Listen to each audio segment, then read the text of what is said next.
La ONU acusó este martes a Israel de estar cometiendo un crimen de guerra contra la población de Gaza al privarla de alimentos hasta extremos que han llevado a al menos 210.000 personas a la hambruna en el norte del enclave. Con esto comenzamos. Los saluda Silvia Cabrera desde Berlín. Titulares. Estados Unidos y la ONU alertan sobre la situación en Gaza. Afirman que los gazatíes ya se enfrentan a una hambruna. Sobre el terreno, al menos 20 personas murieron por ataques aéreos israelíes contra Rafah y partes centrales de la franja. La policía de Brasil acusó al expresidente Jair Bolsonaro de asociación criminal y de falsificar sus propios datos de vacunación contra el COVID-19. Además de Bolsonaro, también fue acusado uno de sus ex colaboradores. La defensa del expresidente califica de absurda la acusación. 100 días de gobierno de Javier Milei. En este tiempo, el presidente argentino ha puesto en marcha un plan de ajuste ultra ortodoxo. Devaluó, desreguló amplios sectores de la economía y achicó la estructura del Estado. Lo analizamos en minutos.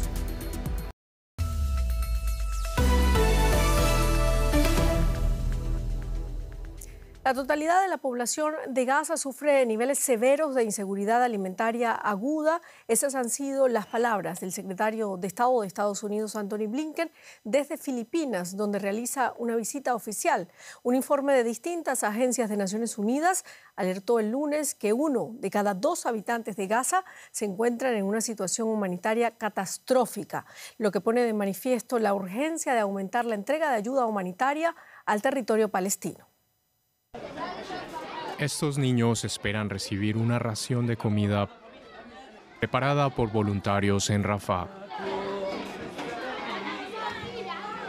Esta podría ser la única comida para algunos habitantes de Gaza en días. No nos queda otra opción que la caridad. Somos de Ciudad de Gaza, no tenemos dinero, vivimos en tiendas de campaña. La caridad nos da la comida. Mientras la escasez de alimentos es cada día más grave, la Organización Mundial de la Salud ha acusado a Israel de provocar una hambruna inminente.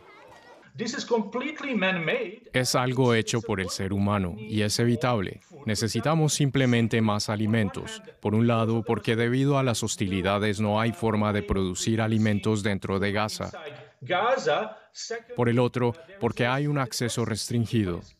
Lo que entra no es suficiente e incluso transportar cosas por Gaza es complicado debido a la destrucción de las infraestructuras.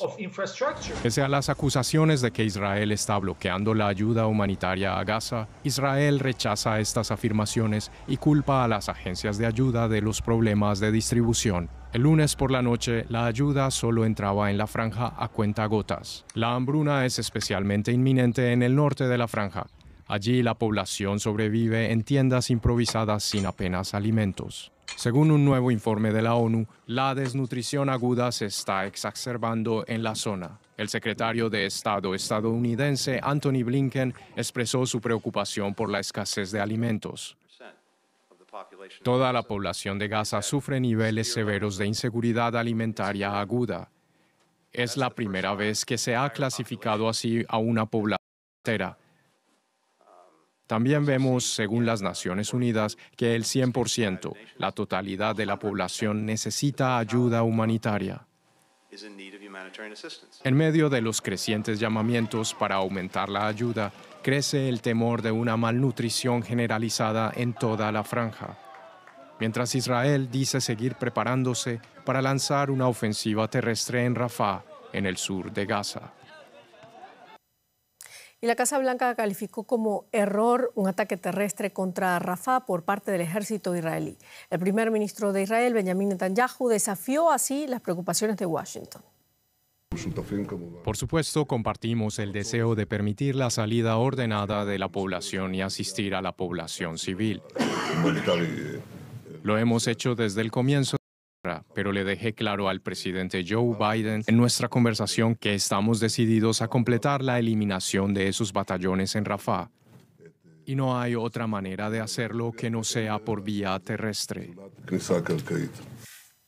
Bueno, y el secretario de Defensa de Estados Unidos, Lloyd Austin, reafirmó este martes el compromiso de Washington de seguir apoyando a Ucrania y no permitir que fracasen. El jefe del Pentágono aseguró que su país sigue decidido a entregar a Kiev los recursos necesarios para resistir la agresión del Kremlin. Sus declaraciones se producen en medio del bloqueo en el Congreso estadounidense, dominado por los republicanos, de un multimillonario paquete de ayuda a Ucrania. Kiev asegura que necesita la ayuda para superar la creciente escasez de municiones. La base militar estadounidense de Ramstein en el oeste de Alemania reúne una vez más a ministros de defensa de más de 50 países. El grupo de contacto en apoyo a Ucrania dice estar hablando de pasos concretos para ayudar a Kiev. Estados Unidos no permitirá que Ucrania fracase. Esta coalición no permitirá que Ucrania fracase. Y el mundo libre no permitirá que Ucrania fracase. La semana pasada, Estados Unidos anunció una ayuda adicional para Ucrania de $300 millones. Alemania también anunció más ayuda militar. En Ramstein hemos vuelto a ofrecer un paquete de ayuda por valor de casi 500 millones de euros. Eso incluye 10.000 cartuchos de munición de las existencias de nuestras Fuerzas Armadas. La entrega se hará de forma inmediata. Países como Estonia también ofrecieron ayuda. Desde Berlín, Kaja Kallas instó a los países a que gastaran al menos una cuarta parte del 1% de su Producto Interior Bruto en ayuda militar a Ucrania. Algunos creen que hay una forma rápida de acabar con la guerra de Rusia contra Ucrania. Dicen que si los estadounidenses y los europeos dejan de dar dinero o armas, esta guerra habrá terminado. Si Rusia deja de luchar, no habrá más guerra. Si Ucrania deja de luchar, no habrá más Ucrania. Pero algunos políticos alemanes están cansados de que la conversación siempre gire en torno a las armas. Un destacado miembro del partido de Olaf Scholz tuvo que explicar por qué dijo que la guerra podría convertirse en un conflicto congelado. A la gente de este país le resulta agotador que el debate solo gire en torno a las armas. Y quisiera ampliar ese debate. El canciller federal Olaf Scholz parece tener dos cosas claras. Por un lado, quiere impulsar la paz, pero también quiere ser visto como un líder dispuesto a defender Ucrania, algo que comparten muchos otros países occidentales. El gobierno de Ucrania confía en que el mes próximo las fuerzas de su país dispongan de munición suficiente para defenderse de Rusia. La República Checa ha encabezado los esfuerzos para conseguir proyectiles de artillería en otros países. Eslovenia se ha sumado con €1 millón a esta iniciativa. Hasta ahora 18 países comunitarios, además de Noruega y Canadá, se han sumado a la iniciativa. La línea del frente en Donetsk. A los soldados ucranianos les falta munición para defenderse de los ataques rusos. Muchos en la línea del frente no reciben municiones desde hace meses. Nos queda algo de munición, pero no es suficiente. No tenemos tantas como al inicio, cuando podíamos disparar bien y detener al enemigo. Ucrania depende de su propia producción de drones, pero no puede compensar la escasez de municiones. El país necesita urgentemente más apoyo extranjero. Necesitamos aviones, artillería, equipos de desminado y vehículos blindados. Además, necesitamos informaciones confiables y otras cosas como sistemas de reconocimiento por radio y de defensa antidrones. Los drones rusos atacan casi a diario hogares ucranianos. Tomamos al niño y corrimos hacia el pasillo. Hubo una explosión y las ventanas vibraron. Ucrania afirma que Rusia ha lanzado miles de drones de combate contra ellos desde el inicio de la guerra. La gente está buscando nuevas formas de defenderse. Sin embargo, la falta de municiones antiaéreas hace que los soldados rusos avancen metro a metro. Y vamos ahora con un resumen de otras noticias importantes del día. La Corte Suprema de Estados Unidos ha dado luz verde a una polémica ley de Texas que permite a la policía estatal detener a inmigrantes sospechosos de haber cruzado la frontera desde México de manera ilegal. La administración Biden, a la que los republicanos culpan por el alto flujo migratorio, afirma que el control fronterizo es responsabilidad de las autoridades federales. Los críticos advierten sobre posibles casos de discriminación racial y violaciones de derechos. El expresidente de Estados Unidos, Donald Trump, presentó un escrito ante el Tribunal Supremo en el que argumenta que debería gozar de inmunidad judicial por intentar anular su derrota en las elecciones del 2020. Trump apeló el fallo tras el rechazo de su petición por parte de un tribunal inferior. Donald Trump es el primer expresidente estadounidense procesado por delitos penales. Y nos vamos ahora a Brasil. La Policía Federal ha presentado allí cargos contra Jair Bolsonaro por participar en un fraude relacionado con los certificados de vacunación contra el COVID-19. Ahora la Fiscalía debe determinar aún si procede con una acusación formal contra el exmandatario. La investigación descubrió una trama de falsificación de cartillas de vacunación con el fin de que algunas personas, entre ellas el expresidente brasileño, pudieran evitar las restricciones de viaje internacionales durante la pandemia. Bolsonaro y su entorno próximo se habrían beneficiado de esta red ilícita. Bolsonaro enfrenta a otra investigación judicial para determinar si promovió un golpe de Estado tras perder las elecciones en el 2022. Y vamos ahora directamente a Brasilia por más detalles de esta información. Conectamos con Marcelo Silva de Sousa. Marcelo, la defensa de Bolsonaro sostiene que el expresidente no se ha vacunado contra el COVID y que no necesitaba el certificado por ser mandatario. ¿Qué dice la policía exactamente? ¿Qué tal, Silvia? Se trata de un argumento endeble para los investigadores, ya que recordemos que Bolsonaro dejó el país con una comitiva de colaboradores el 30 de diciembre de 2022, 2 días antes de la asunción de Luis Ignacio Lula da Silva, creen muchos, para no participar de esa ceremonia, y se mantuvo en Estados Unidos hasta fin de marzo de 2023. En ese momento Estados Unidos exigía certificados de vacunación para extranjeros, es decir que si bien Bolsonaro pudo haber entrado en ese país sin presentar el certificado, un certificado adulterado indicando que se había vacunado le habría garantizado burlar eventuales restricciones.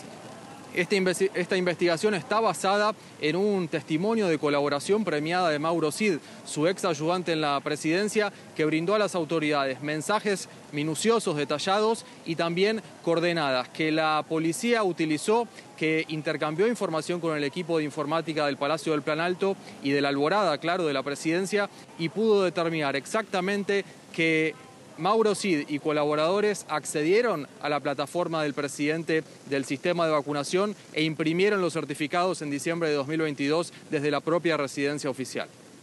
Bueno, Marcelo, además del asunto de los certificados falsos, Bolsonaro es objeto de varias investigaciones, entre ellas una por participar en un supuesto plan golpista tras ser derrotado en las elecciones por Lula.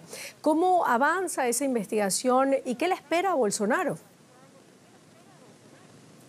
Investigación que se ha sacudido por la publicidad el viernes pasado de testimonios de 2 ex jefes del ejército que relataron aquí mismo a la Policía Federal que fueron invitados por Bolsonaro a participar de la trama de un golpe de Estado. El expresidente tiene este frente abierto en la Policía Federal, también una investigación por supuesta malversación de fondos públicos en la venta de regalos oficiales, entre ellos joyas provenientes de Arabia Saudita. Estas 2 investigaciones, la expectativa es que concluyan en el primer semestre de este año, con lo cual le esperan al expresidente Jair Bolsonaro semanas movidas en el plano legal, recordando que el ministro de la Corte, Alexandre de Moraes, dio esta tarde 15 días a la Procuraduría General de la República para que determine si va a formalizar la denuncia contra el expresidente por la falsificación del certificado de vacunación. Muchísimas gracias, Marcelo Silva de Sousa, desde Brasilia. Y el Clan del Golfo, la mayor banda narcotraficante de Colombia, aceptó la invitación del gobierno de retomar las negociaciones con el presidente Gustavo Petro y llegar a un acuerdo de paz. En marzo del 2023, el presidente sepultó las conversaciones que tenía con el clan debido a que sus miembros estaban pagando a mineros ilegales para bloquear vías y atentar contra la fuerza pública y civiles en el norte del país. Petro anticipó que si no hay una voluntad real de negociación, el gobierno no tendrá otra opción más que acabar con el clan, que según cifras oficiales tiene unos 4.000 miembros. Porque yo sí creo que se puede negociar, pero previamente esa organización tiene que tener muy claro, que no se entra a negociar con el gobierno para duplicar el narcotráfico, sino para acabarlo. Y las autoridades bolivianas registraron la segunda operación de incautación de cocaína más grande de su historia. En total, más de 7.2 toneladas que tenían como destino Bélgica. El operativo se realizó en la región de Pisiga, en la frontera con Chile. La droga iba camuflada en 2 camiones que transportaban chatarra para su exportación a Europa por puertos chilenos en el Océano Pacífico. Según las autoridades, los dueños de la mercadería consiguieron huir a Estados Unidos tras filtrarse la información del operativo a los medios de comunicación. En enero de este año, la policía boliviana decomisó más de 8 toneladas de clorhidrato de cocaína, en la que fue la redada de droga más grande de su historia. Bueno, y ahora sí, nos vamos a la economía. Juliana González, hablamos de esos 100 días de Milei, ¿no?, en Argentina. Así es, Silvia, y es que se cumplen estos primeros 3 meses del gobierno de Javier Milei, en donde se ha aplicado un ajuste fiscal drástico. Los recortes han afectado sobre todo a los jubilados y a los trabajadores. También se ha dado lo que llama Milei un sinceramiento de precios, que ha elevado aún más la inflación hasta alcanzar el 276% interanual. La producción industrial para el mercado interno y el consumo se desploman. Mientras tanto, los exportadores de soja y maíz, principales cultivos, esperan una buena cosecha. Carmen Sayavedra es enfermera jubilada, vive en el suburbio bonaerense de San Miguel. Ahora necesita de la ayuda de su familia para comprar remedios. Antes no le sobraba nada, pero está peor desde que hace 100 días Javier Milei es presidente y comenzó lo que él llama sinceramiento de precios. Dice, la inflación ha acumulado un 70%. Carmen, que cobra la jubilación mínima de $158, ha perdido un cuarto de su poder de compra. Ya no cena. Hago una sola comida por día. Almuerzo 3, 4 de la tarde y después a la noche ya sí, tomo un té con galletitas o un pedazo de pan o lo que tengo, porque no puedo hacer 2 comidas. Yo siempre trabajé con la idea de tener un buen pasar en mi vejez y eso te hace sentir a veces mal, triste. Los jubilados son de los más perjudicados por el ajuste fiscal que emprendió Milei para reducir el déficit del 5% del PIB en 2023 a 0 en el primer bimestre de 2024. Pero también los salarios perdieron un quinto de su capacidad adquisitiva en los 2 primeros meses del nuevo gobierno, lo que se refleja en una caída del consumo en tiendas como esta. En otro suburbio bonaerense, Aedo. En lo que fue enero y febrero, la caída de ventas fue aproximadamente de un 22%. En el mes de marzo. Yo creo que no ha llegado ni al 4%. Las empresas tienen que sí o sí bajar precios, ¿cierto? Y esto es lo que se empieza a ver. Empieza a ver, no te digo en todo y tampoco te digo que nada está subiendo, pero hay mucha mercadería que comienza, como decimos nosotros, a desinflarse. Pero no todos los precios empiezan a desinflarse. El pan de molde y el kilo de arroz cuestan más de $4. También los refrescos valen más que en Estados Unidos o España. El inicio del gobierno de Milei también tiene sus ganadores, como bancos y exportadores que se beneficiaron de un salto del dólar del 134% frente al peso en el mercado cambiario oficial. En Suipacha, a 130 kilómetros de Buenos Aires, Sergio Lettieri está a punto de empezar una buena cosecha de soja y maíz, principales cultivos de Argentina, después de que en 2023 una sequía le arruinara el 90% de la siembra. El dólar oficial, en cierta medida, nos benefició porque era lo que venía esperando el campo, pero no fue completo porque el cereal no nos aumentó a medida que aumentaron los insumos. Lo que aumentó muchísimo fue el caso del combustible, que se triplicó el valor. El campo argentino celebra que en este país con cepo cambiario el dólar ya no valga en el mercado paralelo más que en el oficial, sino solo 20% más. Se prevé que pronto se unifique el tipo de cambio. Javier Milei espera que con la próxima cosecha de soja y de este maíz lleguen los dólares a Argentina para poder unificar el mercado cambiario y empezar a normalizar la economía. Y hablamos ahora de tecnología, hablamos de la Taylor Swift de los chips, y es que la compañía estadounidense Nvidia quiere seguir siendo el líder en tecnología de inteligencia artificial. El jefe de la compañía, Jensen Huang, acaba de lanzar una nueva generación de su plataforma informática. El sistema llamado Blackwell está transformando la industria a través de la inteligencia artificial. Según Huang, este sistema es 4 veces más potente que el actual en el desarrollo de inteligencia artificial como el chatbot ChatGPT. Además, en el futuro la mayoría del contenido no se almacenará de antemano, sino que el software de inteligencia artificial generará nuevo contenido en función de la situación actual. Nvidia es considerada una pionera de la inteligencia artificial y actualmente domina el mercado de chips para centros de datos. Nvidia es la nueva estrella de la inteligencia artificial y la presentación de su nuevo producto es solo equiparable a la emoción que produce entre sus fans un concierto de Taylor Swift. Y hablamos de este microchip, que es la diva del momento, con nuestra corresponsal en Nueva York, Ana Nieto. Ana, qué gusto saludarte. Cuéntanos qué novedades tiene Nvidia. Pues sí, ha sido en el mismo centro en el que las fans disfrutaron de la música de Taylor Swift, en el que el director general de Nvidia, Jensen Huang, también llenó para hablar y demostrar el potencial de la inteligencia artificial y su transversalidad con muchos sectores, algo que va a revolucionar en breve, además, la economía, la ciencia, la sociedad. Y en este sentido, su empresa, que se ha apreciado un 86% en bolsa en lo que va de año, y no es poco, se perfila como uno de los motores de estos cambios que están por venir, con novedades como el Blackwell que mencionabas, y que no solamente tiene una mayor potencia para entrenar modelos de inteligencia artificial, sino que también lo hace con menor consumo de energía.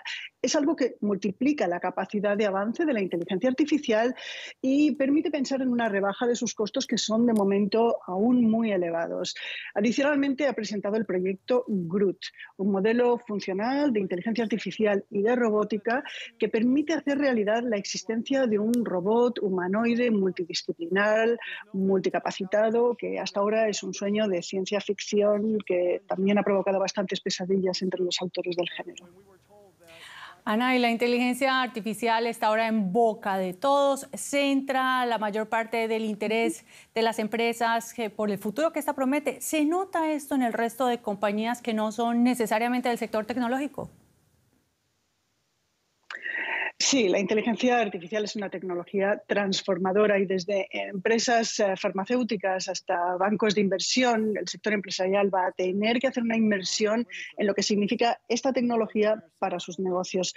El momento trae recuerdos de los años 90, cuando todas las empresas hablaban del potencial de Internet y el cambio que realmente iba a venir y que vino con nuevas empresas, nuevos modelos de negocios, con actualizaciones de los ya existentes. Ahora las menciones a la inteligencia artificial son cada vez más frecuentes por parte de las compañías y, de hecho, en conversaciones con analistas, la consultora FactSet dice que tras el cierre del último trimestre, 179 empresas del S&P 500 lo han mencionado y todas ellas evolucionan mucho mejor en bolsa que las que no lo mencionan. Habrá inteligencia artificial para rato. Ana Nieto, muchas gracias por estas valoraciones. Gracias. Y bueno, de la economía, los bellísimos corales que parecen no estarla pasando muy bien, Silvia Cabrera. Así es, por culpa del calor. Y es que un nuevo informe de la Organización Meteorológica Mundial confirmó que 2023 fue el año más cálido desde que hay registros. El 90% de los océanos del mundo sufrieron esas olas de calor el año pasado, uno de cuyos efectos es la decoloración de los corales. Este fenómeno devasta los ecosistemas marinos y provoca pérdidas económicas en las comunidades costeras. Los voluntarios de la región costera india de Goa están probando ahora distintas formas de dar nueva vida a los corales afectados por el calor. Un breve chapuzón en el mar, pero no por diversión. Estos biólogos marinos y voluntarios tienen una misión: trasladar fragmentos íntegros de los arrecifes de coral de Goa y replantarlos antes de que desaparezcan. El 50-60% de los corales han desaparecido y no volverán. Pero hay muchas más especies amenazadas. El calentamiento global está causando olas de calor en los océanos, provocando el blanqueo de los corales que corren riesgo de desaparecer. Los arrecifes de coral son imprescindibles, pues albergan una cuarta parte de las especies marinas. Venkatesh Charlu, banquero devenido conservacionista, y su equipo trasladan el coral a aguas más habitables, en una labor ardua y costosa. Para financiar esto, han decidido involucrar a turistas y lugareños. Simplemente sugerimos que comencemos un programa llamado Adopta un Coral. Durante todo un año te ofrecemos la oportunidad de adoptar un coral y recibir un certificado de adopción, una fotografía del coral elegido y, al finalizar el año, una nueva imagen del coral con tamaños aumentados. Avantika Mishra es una de las patrocinadoras del proyecto. A menudo pasa tiempo en estas aguas. Durante mis 5 o 6 años buceando, he visto cómo los colores vibrantes de los corales han ido desapareciendo, lo cual me entristece mucho. Aún así, me reconforta poder aportar algo, por pequeño que sea. Venkatesh y su equipo han replantado más de 500 corales hasta la fecha. Es un trabajo minucioso considerando el tamaño del océano y la cantidad de corales que han sido destruidos. Avantika es realista sobre el desafío. Sin embargo, ella confía en que el proyecto de adopción logrará mucho más que simplemente recaudar dinero. Creo que es una forma realmente genial de crear impacto, porque cuando haces que las personas sientan que poseen algo y lo pierden, duele mucho más. Un daño que pocos pueden permitirse. Los corales sostienen a alrededor de 1.000 millones de personas a través de la alimentación e ingresos por turismo y pesca, esenciales para la vida en el mar y fuera de él. El Comité Olímpico Internacional ha excluido a los atletas rusos de su ceremonia de inauguración del París 2024 el 26 de julio, donde miles de atletas viajarán en botes por el río Sena hacia la Torre Eiffel en lugar del desfile normal de equipos dentro de un estadio. El COI dijo que los atletas de Rusia y Bielorrusia que estén aprobados para competir en los Juegos Olímpicos como neutrales solo tendrán la oportunidad de asistir al evento desde las orillas del río. Rusia y Bielorrusia están excluidos de los deportes de equipo en los Juegos Olímpicos debido a la guerra en Ucrania, y los atletas individuales participarán con un estatus neutral. Y con esto terminamos nuestro informativo. Muchísimas gracias por habernos acompañado. Hasta luego.